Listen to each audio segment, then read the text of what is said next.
Convidar você a abrir no Salmo 27.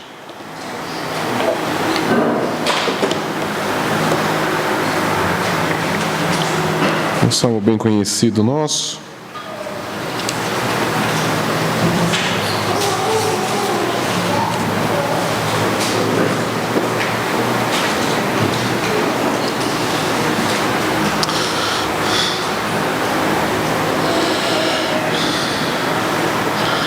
Vamos, antes de ler, fazer uma breve oração. Senhor, nós te agradecemos por tudo que o Senhor tem nos concedido, por esses momentos maravilhosos aqui na Tua casa, onde nós celebramos a Tua maravilhosa obra em nosso favor. Senhor, agora que vamos meditar na Tua palavra, que o Teu Santo Espírito possa estar nos dando entendimento, abrindo os nossos olhos. Senhor, nós precisamos da Tua graça, para que a Tua palavra possa saltar aos nossos olhos e encher o nosso coração. Senhor, nós dependemos totalmente de Ti. Nós já Te agradecemos, porque o Senhor é bom. Em nome de Jesus. Amém. Então vamos lá, vamos ler o Salmo 27 inteiro. O Senhor é a minha luz e a minha salvação. A quem temerei?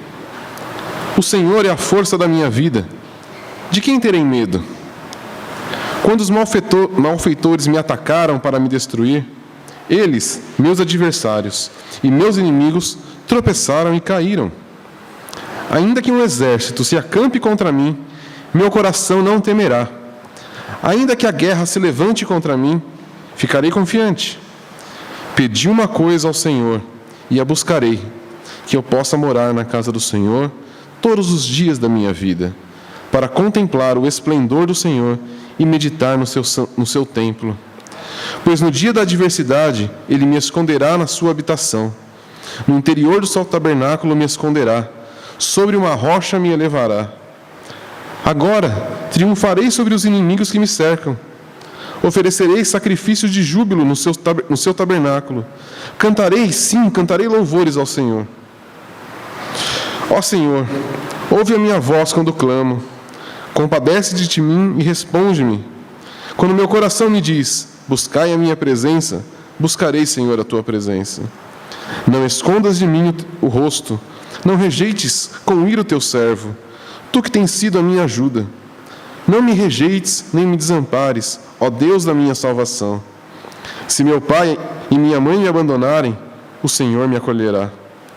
Senhor, ensina-me teu caminho e guia-me por uma vereda plana, por causa dos que me espreitam. Não me entregues à vontade dos meus adversários, pois as falsas testemunhas e os que respiram violência levantaram-se contra mim. Creio que verei a bondade do Senhor na terra dos viventes. Espera pelo Senhor, anima-te e fortalece teu coração. Espera, pois, pelo Senhor. Amém. Um salmo maravilhoso de Davi. E aí vamos fazer algumas meditações aqui. A gente pode falar de muita coisa em cima desse salmo, mas eu quero meditar em algumas coisinhas só. Eu quero focar principalmente no verso 4. Há pouco falávamos sobre o único anseio que nós podemos ter, a presença de Deus. Ter essa busca por uma vida de junção com Ele, de mistura com Ele. Como foi falado aqui da grande pérola. A grande pérola de grande valor. De valor único. E aí, Davi aqui no verso 4, ele fala: pedi uma coisa ao Senhor e a buscarei, que eu possa morar na casa do Senhor todos os dias da minha vida. E é interessante a gente pensar aqui em Davi falando esse tipo de coisa. A gente pode...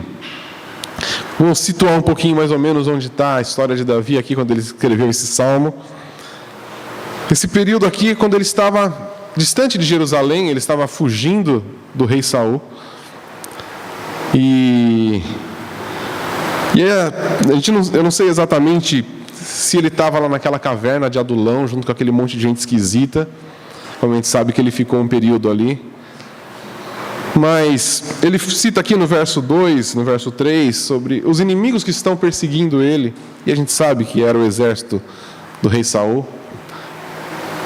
E aí, pensando nessas coisas aqui, pensando na vida de Davi, pensando na nossa vida, fazendo de repente um paralelo, e como eu já falei aqui outras vezes, né, a gente vê Davi aqui com um grande rei, que tinha um poderoso exército na cola dele para matar ele. Aí eu pergunto, entre a gente aqui, tem alguém querendo matar a gente? A gente tem um exército, um rei poderoso perseguindo a gente não tem. Tenho certeza que nós temos muitos problemas, mas pelo menos a gente não enfrenta isso que Davi enfrentava.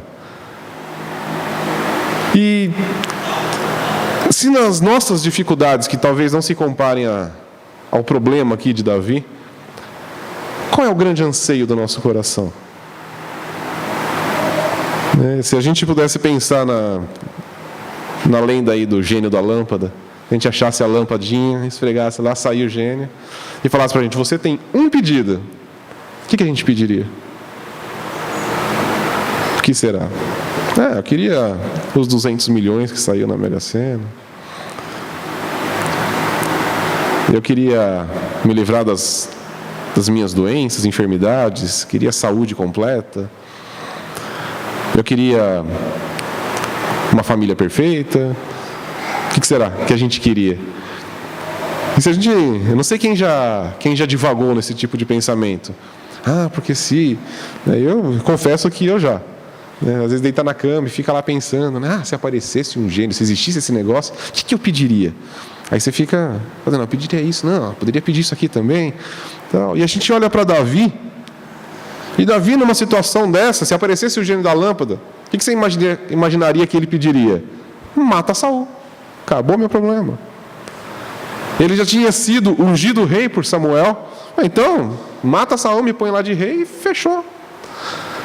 Mas aí ele diz aqui para o Senhor, uma coisa eu peço, que eu habite na tua presença. Deixa Saul lá, deixa Saul me perseguir. Se eu nunca virar rei, não tem problema. Uma coisa eu peço, e isso eu buscarei, que eu possa habitar na tua casa, todos os dias da minha vida. Então que esse possa ser o nosso anseio constante. Habitar na presença do Senhor, habitar na casa do Senhor, ter essa comunhão íntima com Ele, tendo o Senhor como o nosso principal alvo, a nossa principal motivação de todas as coisas. Eu sei, nós vivemos num mundo, nós temos que fazer as coisas, mas a nossa principal motivação deve ser o Senhor em tudo que fazemos. Se nós trabalhamos, se nós cuidamos da nossa casa, da nossa família, se nós estudamos, fazendo tudo o que for, nós temos que ter o Senhor como alvo, fazendo todas essas coisas por causa dEle, não por nossa causa, não porque nós precisamos fazer, mas por causa do Senhor.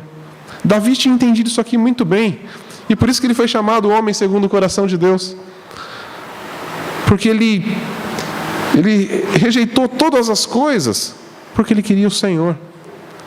E se a gente pensar ainda mais um pouquinho, ele fala aqui sobre morar na casa do Senhor. Davi estava longe da casa dele, ele estava fora da cidade dele, longe da família dele. E eu não sei quantos de vocês já tiveram um tempo longe da sua família. É ruim, não é? Você passar um período.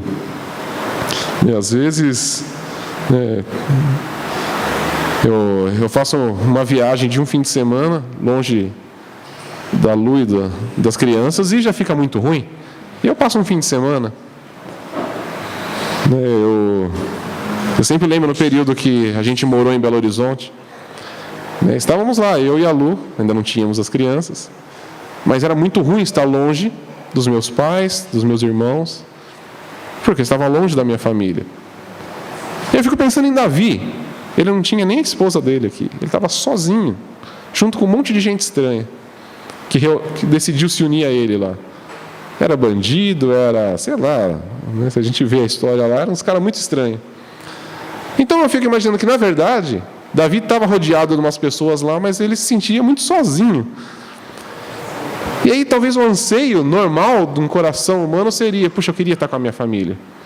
Eu queria estar com os meus pais, eu queria estar com os meus irmãos, eu queria estar na companhia de pessoas que me conhecem, que me fazem bem. E Davi aqui ele só pensa: não, eu quero estar na casa do Senhor. A minha casa não interessa mais. A minha casa não é o melhor lugar para eu viver. Porque nada como a nossa casa, não é? Chegar em casa depois de um dia de trabalho, depois de qualquer tempo longe que você passa, quando você chega em casa, senta no seu sofá, não é uma maravilha?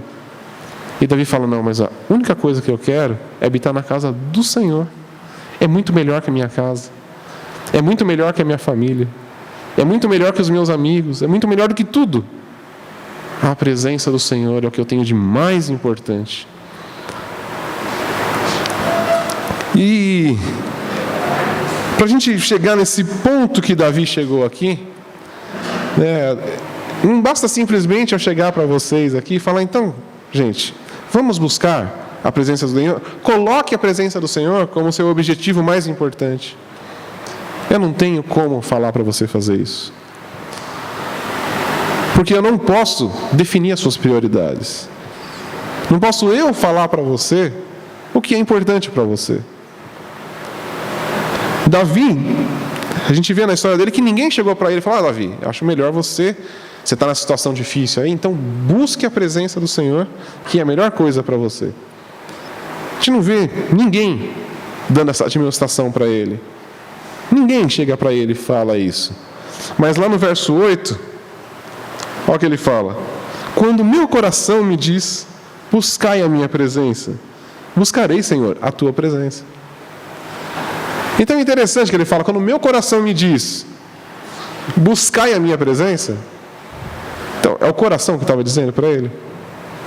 Não, era o próprio Senhor. E pensando na gente, nós temos uma eterna insatisfação. Isso já é claro, todo mundo sabe disso. Uma vez eu li uma matéria sobre a grande insatisfação do homem. O homem é sempre insatisfeito. Não importa o que ele alcance, ele sempre vai querer outra coisa. E ontem eu ouvia também um pastor falando sobre isso. Ele até cita o Rockefeller, quando ele era o homem mais rico do mundo, e aí perguntaram para ele: e agora, o que você quer? Mais um pouquinho de dinheiro. Ele já era o mais rico. Mas por quê? Porque a insatisfação, ela é constante. Até que nós encontramos a única coisa que pode satisfazer o nosso coração, que é o Senhor. Agostinho, nas confissões dele, ele fala que o homem ele tem uma busca inconstante e a alma só vai encontrar repouso no momento em que ela se encontra com Deus. Enquanto nós não nos encontramos com Deus, a nossa alma vai ficar constantemente querendo algo. Aí você fala: eu preciso de dinheiro, e você consegue dinheiro. Não, então eu preciso de uma família melhor. Aí você tem uma família, não, eu preciso então de uma profissão mais legal. Aí você tem uma profissão, e aí você: não, eu preciso disso aqui, eu preciso disso, eu preciso disso. Enquanto a nossa alma não encontrar repouso no Senhor, nosso coração vai ficar sempre vazio. Então, essa busca que nós temos, que nós sentimos isso, e cada pessoa no mundo sente esse buraco dentro de si, é porque nós fomos criados para estarmos em conexão com o Senhor. Nós somos criados para sermos preenchidos pela presença de Deus. Mas o pecado, ele nos separou disso. Lá em Romanos 3, 23 fala: porque todos pecaram e foram separados. Então esse vazio tomou conta de toda a humanidade. Mas o Senhor, em sua misericórdia, Ele chega no nosso coração e Ele fala: busque a minha presença. Então, se você está aqui hoje, é porque o Senhor tem falado no seu coração: busque a minha presença. Então não sou eu aqui falando para você: busque a presença do Senhor. É o próprio Deus te convidando. E Ele faz esse convite todos os dias. Eu tenho plena certeza que quando você acorda, algo acontece dentro de você. E aí a gente às vezes sai para para a nossa correria do dia a dia, mas o Senhor está chamando a cada um de nós. Busque a minha presença, acima de todas as outras coisas. E uma coisa que é importante a gente ressaltar aqui, para a gente entender isso, é que nós só podemos ouvir esse chamado de Deus e atender esse chamado de Deus no momento em que nós o conhecemos. Como que nós saberemos que é o Senhor falando com a gente? Como que nós temos essa percepção? Quem é esse Senhor, esse Deus que nós anelamos estar na presença dEle todos os dias? Se nós não conhecemos Deus, se nós não tivermos o conhecimento e temos uma firme convicção do que Ele representa para nós, que presença é essa que nós buscamos? E a gente vê que Davi, ele tinha também muito claro isso na cabeça dele e no coração dele. O verso 1, antes dele falar tudo isso, ele começa: o Senhor é a minha luz e a minha salvação. A quem temerei? O Senhor é a força da minha vida. De quem terei medo? E eu fiquei pensando nesse primeiro verso aqui, quando ele fala: o Senhor é a minha luz e a minha salvação. A gente pode pensar aqui que Davi estava relacionando com os versos 2 e 3 aqui, falando exatamente dos inimigos de Saul e do exército de Israel. E ele poderia estar falando aqui: o Senhor é a minha luz e a minha salvação diante desse exército aqui. Mas aí queria dar uma outra ênfase nisso aqui. Eu, meditando nesse primeiro verso, eu pensei em 3 fases da nossa vida cristã. Que esse primeiro verso aqui é uma confissão da nossa fé cristã. Em primeiro lugar, o processo de salvação, ele começa como? Com a iluminação do Espírito Santo em nós, trazendo à luz aquilo que o Evangelho representa, nos trazendo uma iluminação sobre o nosso pecado, trazendo a convicção do nosso pecado e mostrando a redenção em Jesus. Uma pessoa que não recebe a iluminação do Espírito Santo não se convence do seu pecado e não pode entender a obra preciosa de Jesus lá na cruz. É interessante pensar nisso em Davi, porque ele veio muito antes, mas Davi, ele talvez seja o personagem do Antigo Testamento que mais entendeu a obra de Jesus, se podemos dizer dessa forma. Vários salmos dele, como o próprio Salmo 22, que é puramente messiânico. Ele fala, ele profetiza sobre a obra de Jesus, sobre o que Jesus iria realizar muito antes. E eu tenho certeza que esse verso 1 aqui, ele está tendo um vislumbre da obra de Jesus. Quando ele fala: o Senhor é a minha luz, Ele ilumina o meu caminho, Ele ilumina o meu interior, Ele me mostra o caminho a seguir, Ele me mostra a minha condição. E a gente vê isso no Salmo de Davi, como ele tem essa plena convicção de quem Ele é, da pequenez do ser humano, da fragilidade do ser humano, do pecado do ser humano.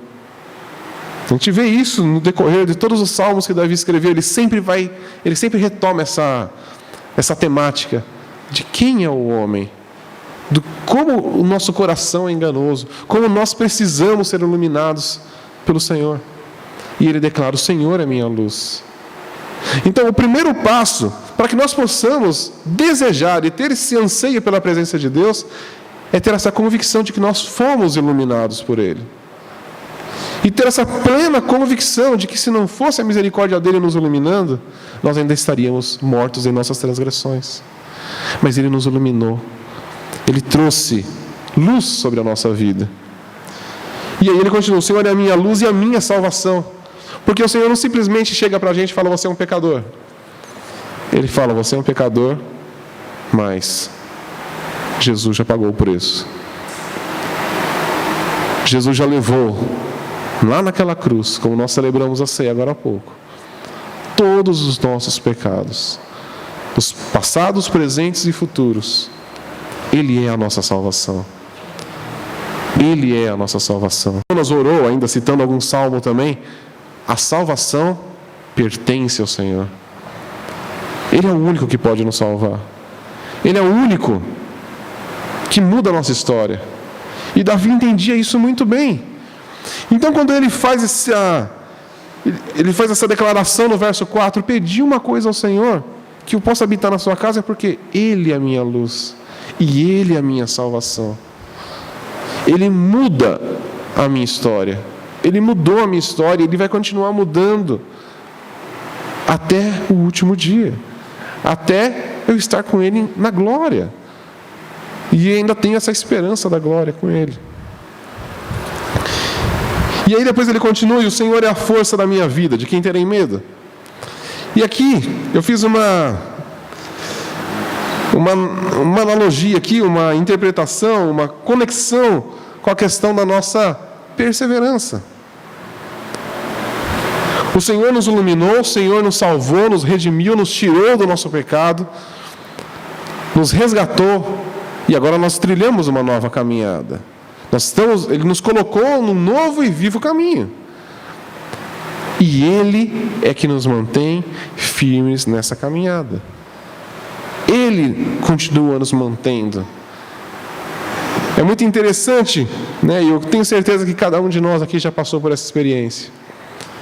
Nós que já estamos há muito tempo no Evangelho, nós vamos caminhando e de repente nós vamos ficando penso para um lado e nós tendemos a sair desse caminho.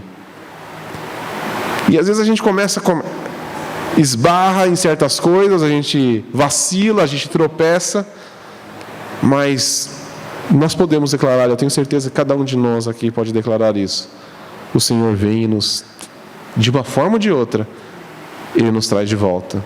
Ele não nos deixa. O Senhor não nos olha desviando do caminho e fala: deixa aí, vamos ver, vai, quero ver você voltar. Não, Ele é misericordioso, porque Ele sabe que a gente não consegue voltar. E é exatamente por isso que Ele fala que nós somos ovelhas. Porque a ovelha, quando sai do aprisco, ela não sabe o caminho de volta. Ela não é como um cachorro que sai de casa e consegue voltar, ou um gato, né, que sai, some, daqui a pouco ele aparece, porque ele sempre sabe o caminho de volta. Não, as ovelhas não sabem o caminho de volta. Eles são uns bichinhos muito inocentes, muito frágeis. E o Senhor nos chama de ovelhas. Fala, porque é isso que vocês são. Se eu, como bom pastor, não for lá resgatar vocês, vocês vão se perder, vão cada vez ficando mais distante. Vão se enroscar nos espinhos, vão se enroscar nos arbustos, vão cair no precipício. Mas o Senhor tem cuidado de nós. E por isso que nós precisamos ter esse anseio pela presença dEle. Como?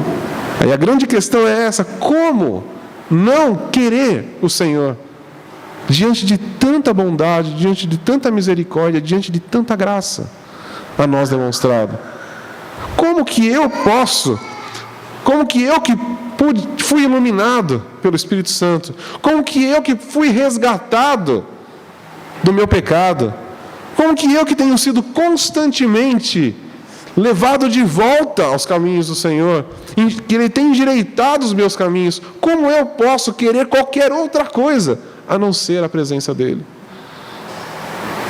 Como é que eu posso me satisfazer com outra coisa que não seja o próprio Deus? Como que eu troco o meu relacionamento com Ele, o meu período de oração, o meu meditar nas Escrituras, que são as palavras desse próprio Deus, poderoso, santo, misericordioso, por qualquer outra coisa? Como que eu troco por satisfações temporárias? Como que eu posso trocar por coisas de valor que vão se perder daqui a um tempo? Como a própria palavra diz, que a traça consome, a ferrugem consome. A nossa própria vida, Tiago lá fala que nós somos como uma neblina. Nós estamos hoje aqui e daqui a pouco não estaremos mais. Como que eu posso me apegar a isso? Algo que é passageiro, algo que vai evaporar. Nós temos que nos prender ao Senhor. Se nós fomos iluminados, se nós somos resgatados, se nós temos essa convicção que o Senhor tem nos conduzido, tem nos atraído, como que eu posso resistir a essa graça tão maravilhosa? Como que eu posso virar as costas para isso? Eu só posso entender que se eu troco a presença de Deus por qualquer outra coisa, se eu troco meu relacionamento íntimo com Deus por qualquer outra coisa, é porque eu não conheço esse Deus.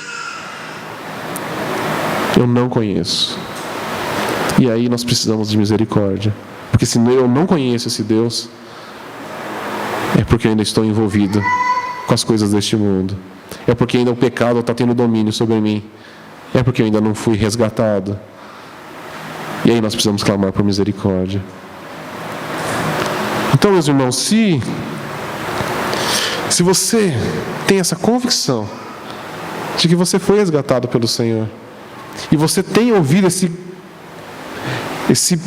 pedido do Senhor, venha à minha presença, habite comigo, busque a minha presença. Vamos responder a isso, sem luta, sem resistir a isso.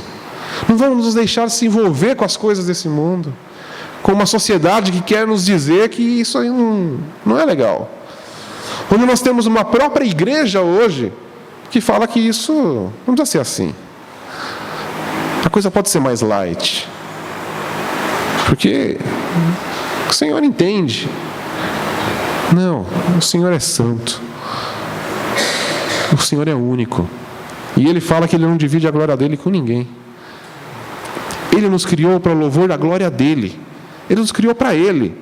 Ele não nos criou para nós mesmos. E eu acho que esse é o grande problema que nós temos. Que nós achamos que a nossa vida é nossa. Que nós temos que segurar a nossa vida. E aí, como Jesus disse, louco, essa noite ainda pedirão a tua alma. Quando nós achamos que nós temos o controle das coisas, nós temos o domínio sobre a nossa vida, sobre o nosso destino. Não, a nossa vida pertence a Ele. Nós somos criaturas dEle, feitos para o louvor da glória dEle. Amém? Continuando aqui, mas ele fala aqui do livramento dos inimigos, no verso 2 e 3. Ele fala, quando os malfeitores me atacaram para me destruir, eles, meus adversários, meus inimigos, tropeçaram e caíram. Ainda que o exército se acampe contra mim, meu coração não temerá. Ainda que a guerra se levante contra mim, ficarei confiante. Eu quero que a gente pense aqui, claro, Davi estava falando literalmente de pessoas que queriam matá-lo, que queriam destruí-lo. Mas aí vamos pensar hoje, na nossa vida. Quem que quer nos destruir? Quem que veio para matar, roubar e destruir? Satanás. E quem é que fica espreitando no nosso caminho, querendo nos derrubar? O pecado. Que está ali sempre na esquina esperando a gente passar para querer nos pegar. E se a gente entende que esse é o Deus, por isso que Davi começa, a quem temerei? Eu não vou temer o diabo. Eu não vou temer o pecado. Porque eu sei que o Senhor está comigo. E se eu estou na presença dEle, todas essas coisas ficam pequenas. Porque lá Colossenses 2, verso 14, Paulo falando sobre a obra de Jesus, e apagando a escrita de dívida que nos era contrária e constava contra nós em seus mandamentos, removeu-a do nosso meio, cravando-a na cruz. Então nosso pecado foi todo lá na cruz, foi cravado lá na cruz. Já não temos mais o pecado. E tendo despojado os principados e poderes, os expôs em público na mesma cruz, triunfou sobre eles. Então, o nosso inimigo já foi derrotado na cruz do Calvário. Então eu não preciso temer. Como o próprio Davi falou, os meus inimigos caíram. E é interessante, porque se a gente pensar na própria história de Davi aqui, Saul não tinha morrido. Ele ainda estava sendo perseguido. Mas ele pôde declarar, eles caíram.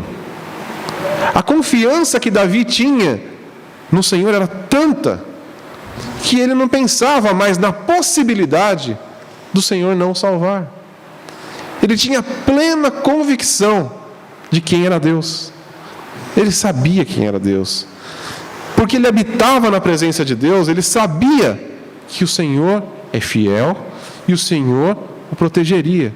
E nós, habitando na presença dele, nós podemos ter a plena certeza de que o pecado não vai nos vencer, de que o diabo não pode nada contra nós.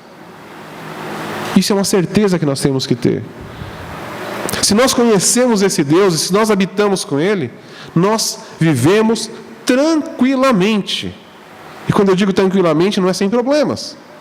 É no meio das adversidades, como Davi estava, no meio dos ataques de Satanás, dos dardos inflamados do inimigo, do barulho do rugido que ele fica ao nosso derredor, como um leão, do pecado que está sempre nos assediando, e nós temos a plena convicção de que o Senhor é a força da nossa vida e que Ele vai nos sustentar, Ele vai nos manter firmes, desde que estejamos firmes nele, desde que estejamos misturados com Ele.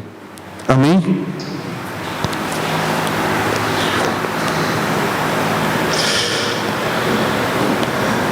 E ele continua falando aqui no verso 4, pedi uma coisa ao Senhor e eu buscarei, que eu possa morar na casa do Senhor todos os dias da minha vida, para contemplar o esplendor do Senhor e meditar no seu templo. Então aqui ele fala sobre contemplar o esplendor. É disso que nós temos falado já aqui, de conhecer o Senhor. Nós temos estudado durante todos os domingos sobre aspectos da presença de Deus, da beleza de Deus, da pessoa de Deus. Quais são os atributos do Senhor? Nós declaramos aqui todas as reuniões: o Senhor é bom, o Senhor é misericordioso, Ele é compassivo, Ele é gracioso, Ele é todo-poderoso, Ele é o Criador. E tantos atributos. Ele é imutável, Ele é eterno, Ele é infinito, Ele é Senhor. Nós cantamos aqui: Ele é soberano. Cantamos: Ele é grandioso. Então nós vivemos declarando os atributos do Senhor. E isso nós temos que ter constantemente. Isso não tem que ser canções que nós cantamos na igreja. Isso não tem que ser palavras que a gente fala aqui quando estamos apenas reunidos. Mas isso tem que ser... Quando Paulo é bom, né? De novo, Paulo escrevendo Salmos. Quando Davi fala aqui sobre contemplar o esplendor do Senhor. O que é contemplar? Quem aqui já teve contemplação de alguma coisa? Quem aqui já ficou contemplando alguma coisa? Você fica lá olhando. E você não se cansa de olhar aquilo. Aquilo vai ganhando mais vida. Isso é muito comum em quem admira obras de arte. A gente vê pessoas que vão no museu, diante de um quadro, uma escultura, e fica lá. Aí você pensa: o que esse cara está fazendo? E ele fica, às vezes, horas diante de um quadro, porque ele quer entender aquele quadro, pegar as nuances que aquele artista teve, principalmente quem faz análise de arte mesmo. Não, porque você percebe aqui teve uma pincelada que foi... Isso é genial, isso daqui, olha essa sombra. Isso é contemplar.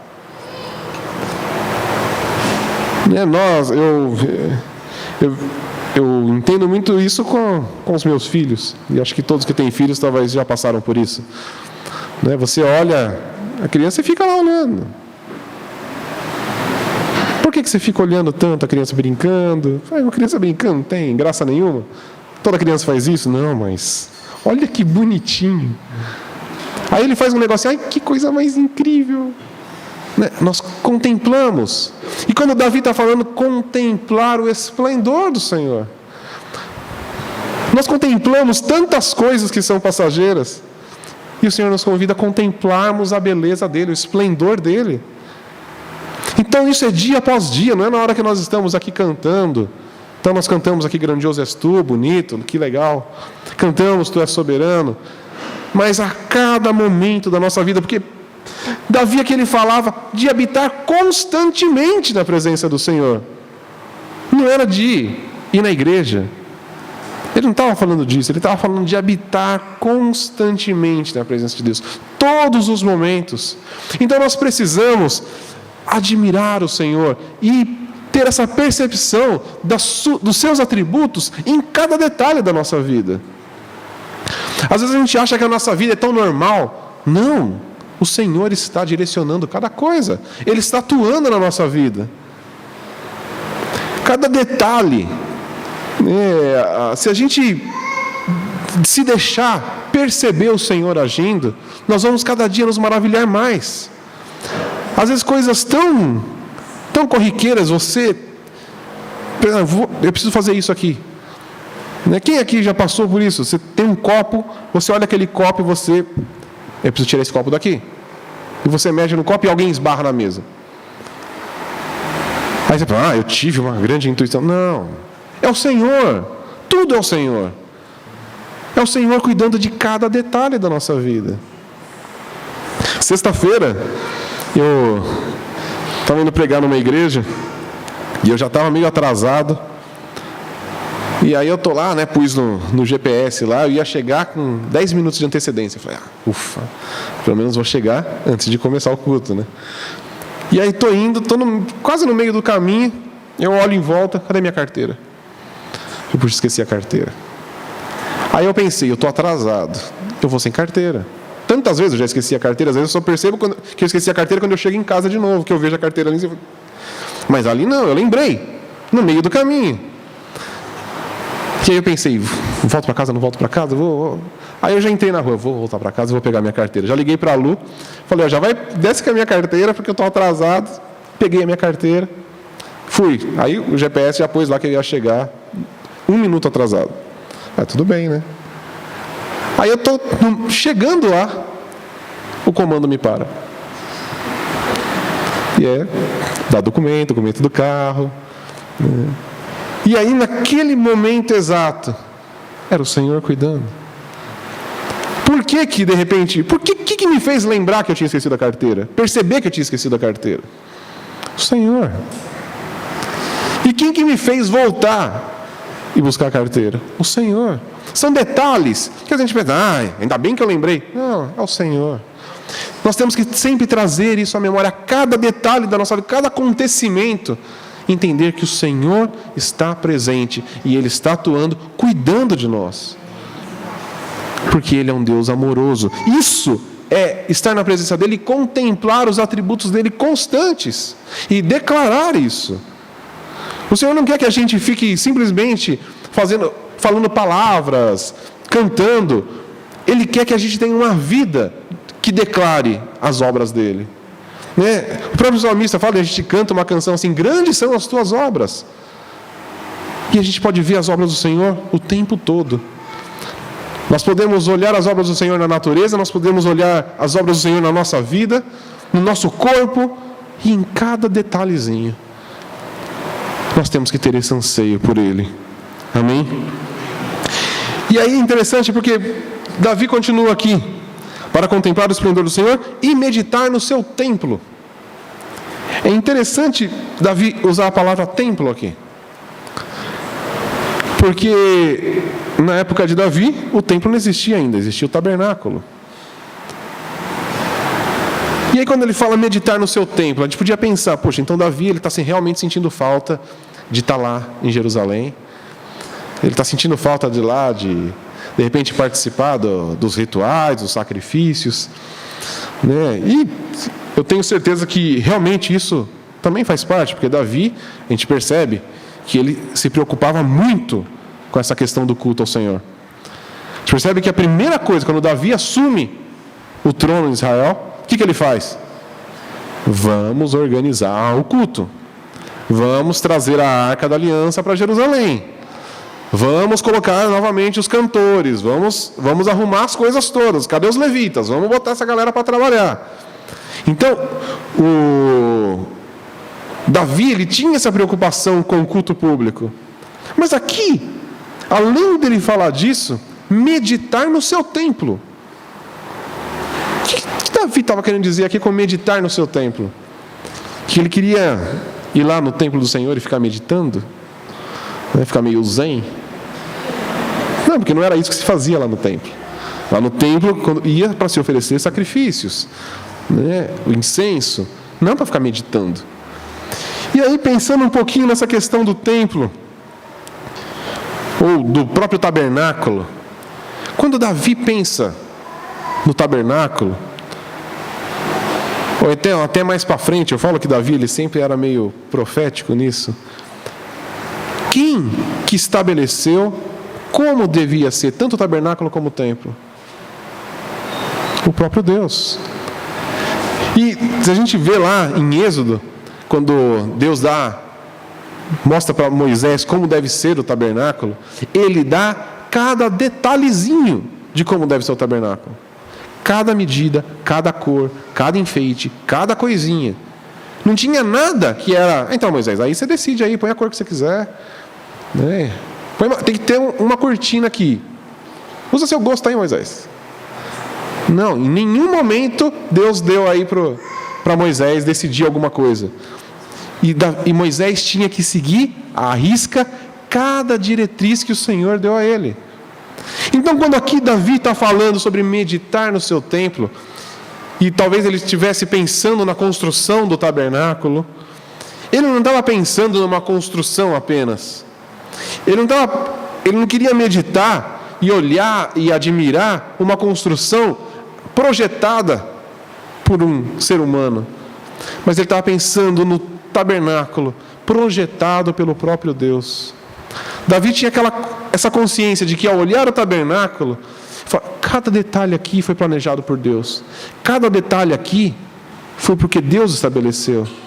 Então, o tabernáculo, ele era exatamente uma obediência a cada diretriz do Senhor. Era uma representação da obediência do homem aos mandamentos de Deus. E a gente vê que Davi ele era alguém muito preocupado com os mandamentos do Senhor. Constantemente ele volta nessa temática dos mandamentos de Deus.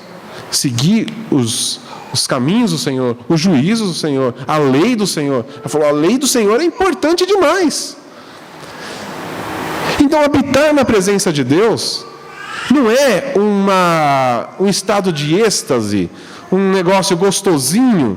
Não, é entender quem Ele é, admirar pelos seus atributos e meditar nas suas diretrizes. Saber que esse Deus, que cuida de cada detalhe, Ele não simplesmente cuida de cada detalhe da nossa vida, mas Ele nos fala como obedecer em cada detalhe da nossa vida. Isso é estar na presença de Deus. É uma coisa que nós firmamos os nossos passos nisso.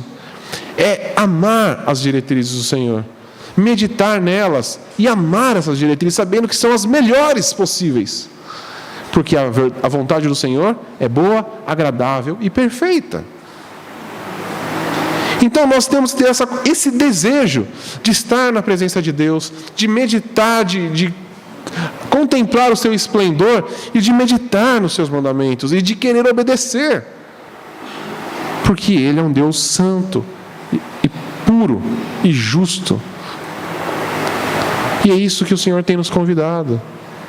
Venha na minha presença, busque a minha presença, preste atenção nos meus atributos, veja quem eu sou, veja quem eu sou para você, quem eu represento, e olhe as minhas ordenanças, siga à risca isso daqui, para você experimentar o que ele vai falar aqui na sequência. Pois no dia da adversidade me esconderá na sua habitação, no interior do seu tabernáculo me esconderá, sobre uma rocha me elevará. Isso é o que nós vamos desfrutar em estarmos na presença do Senhor. Quando nós sofremos a adversidade, nós temos a plena convicção que nós estamos na presença dEle, que nós estamos protegidos por esse Deus maravilhoso. Se nós estamos seguindo as suas diretrizes, nós sabemos que nós seremos protegidos, porque nós estaremos dentro do seu tabernáculo, realmente construído por Ele, projetado por Ele. E aqui eu também quero fazer uma outra aplicação para a gente concluir aqui, sobre a questão do nosso culto público. Como eu falei, Davi, ele tinha essa preocupação. E, como a gente falou, Davi, a primeira coisa que ele fez foi restaurar o culto ao Senhor, o culto público. Nós estamos aqui falando de uma vida constante na presença de Deus, mas aí eu quero fazer esse outro adendo aqui, sobre essa questão do templo, de meditar no templo do Senhor. Da mesma forma como o Senhor projetou aquele tabernáculo e deu todas as diretrizes de como devia ser, o Senhor estabeleceu a igreja, e ele fala que nós somos o templo do Senhor. Nós hoje somos o tabernáculo da presença de Deus. Ele escolheu a sua igreja para ser o lugar da presença dele. Então é interessante, porque nós podemos pensar aqui de habitarmos na presença de Deus, e nós temos essa relação também de Deus habitar em nós. Nós habitamos com Ele e Ele habita em nós. Por isso, como já foi falado aqui, é uma mistura, é uma mescla. Nós habitamos nele e Ele em nós. Nós buscamos habitar no seu santo templo e Ele faz de nós o seu templo. Ele faz da sua igreja o templo. Então, quando nós pensamos na igreja, o templo, e eu não quero aqui pensar de uma forma individualizada, mas eu quero pensar em nós como a comunhão dos santos. Nós como igreja, o Senhor projetou cada detalhe disso. A igreja não foi algo inventado por homens. A igreja não é uma religião instituída por homens. Não saiu da ideia de ninguém humano a igreja. A igreja é um plano maravilhoso de Deus. Jesus, ao estar naquela cruz, o texto de Hebreus fala que ele estava ali, ele suportou cada coisa por causa da alegria que estava prevista. Que era o quê? A igreja.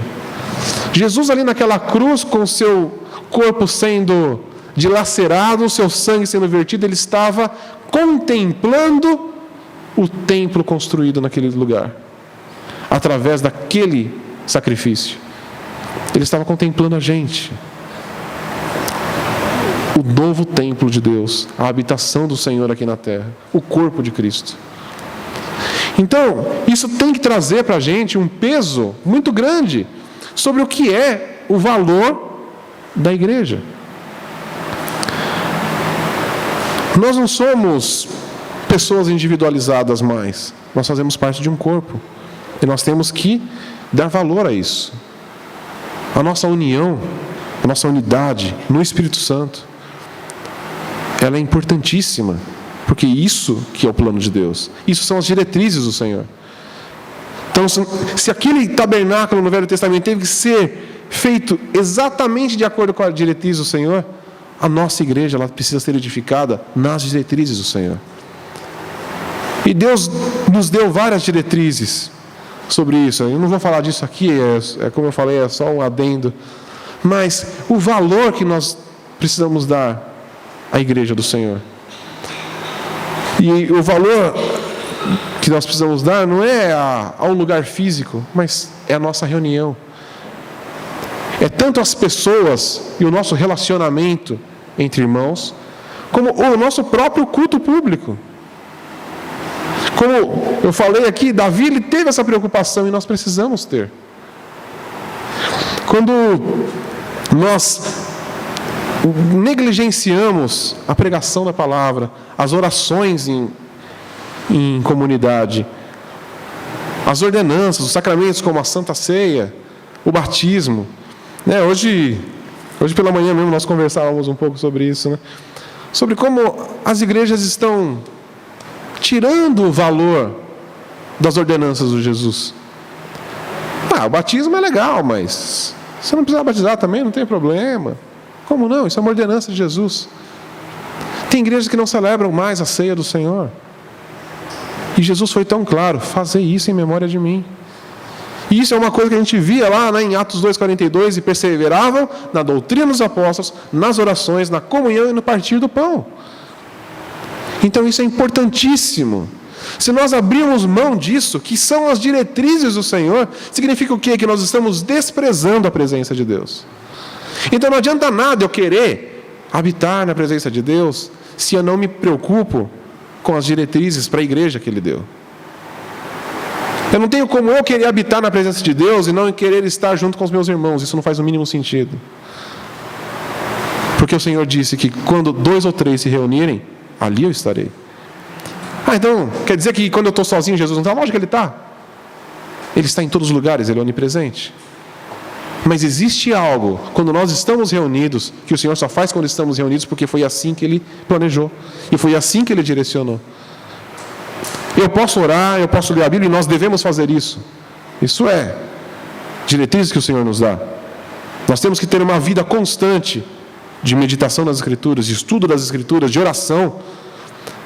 Mas se eu fizer isso sozinho, eu nunca vou alcançar o que o Senhor tem planejado para mim. Porque eu posso meditar nas Escrituras. E eu estou aqui hoje, dividindo com vocês algo das Escrituras. Uma meditação, uma orientação, um ensinamento que o Senhor, que o Santo Espírito trouxe sobre mim para eu compartilhar com vocês.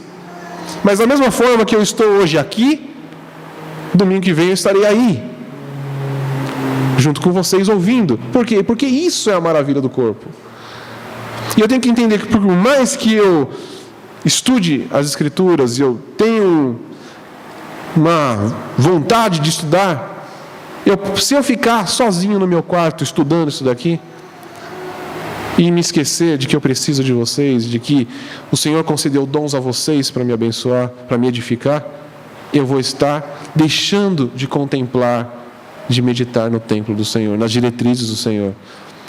Eu vou estar querendo uma parte, achando que eu sozinho consigo me manter. E o Senhor diz que ninguém se mantém sozinho. Por isso que Ele nos deu a igreja. Ele nos colocou na igreja.